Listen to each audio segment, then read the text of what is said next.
Баршаңызға сәлем достар. Сіз құрамы арзан әрі тез жасалатын торт іздеп жүрсіз бе? Онда осы торттың рецептін соңына дейін көріп алыңыз.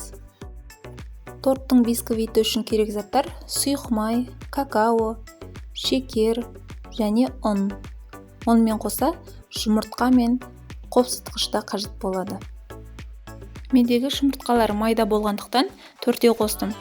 Сізде үлкен болса, онда 3 қоссаңыз да жетеді. Ең алдымен ұнға 1 шай қасық қопсытқыш және 1 шай қасық ас содасын қосып, араластырып аламыз. Шұңғыл ыдысқа ұнды електен өткізіп салып аламыз. Оның үстіне жарты шай қасық тұз, шекер және ванилин қоссаңыз да болады. Осы құрғақ қоспаны венчикпен немесе вилкамен араластырып аламыз.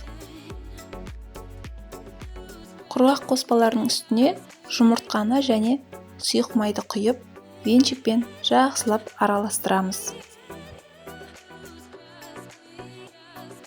Нәтижесінде қоспа осылай қою қалыпқа енеді, бірақ онда тұрған ештеңе жоқ. Қазір біз оның үстіне какао құятын боламыз.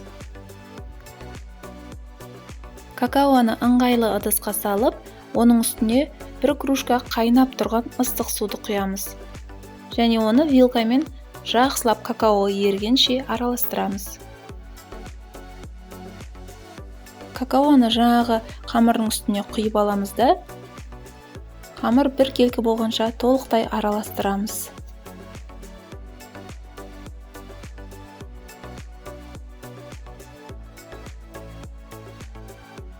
Мінекей нәтижесінде осындай қоймалжың қамыр пайда болады.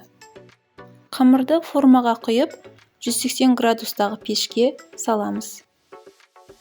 40 минуттан кейін пештен алып, оның толық піскендігін осындай ағаш таяқшамен тексереміз. Міне, бисквитіміз көтеріліп, жақсы болып пісіп шықты.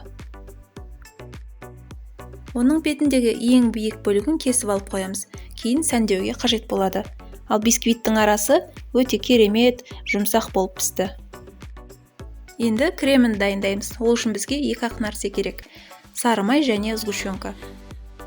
Оларды холодильниктен алдын ала шығарып қойып, содан кейін ғана қолдану керек. Сары майды ағарғанша осылай 2-3 минут миксерлеп аламыз. Оның үстіне сгущенканы аз-аздан сала отырып, тағы да миксерлейміз.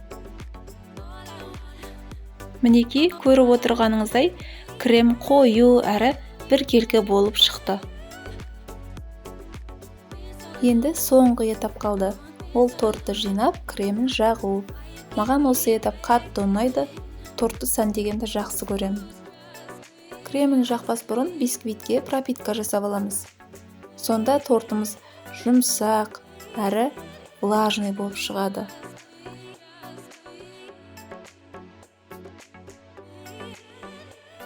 Кремін толықтай жағып болғаннан кейін, бастапқыда кесіп алып қойған бөлігімізді жақпен осылай майдалап шығамыз. Онымен торттың жан-жағын сәндейтін боламыз. Сіз өзіңіздің қалауыңызға қарай басқаша да сәндесеңіз болады. Мінекей, аз ғана уақыттың ішінде тортымыз дайын болып шықты. Кремі де оңай жасалады және арзан заттардан тұрады. Ал дәміне келсек, сіздің таңдайыңызда қалатыны сөзсіз. Ең бастысы, дүкендегі құрамы күмәнді торттардан 100% пайдалы деуге болады.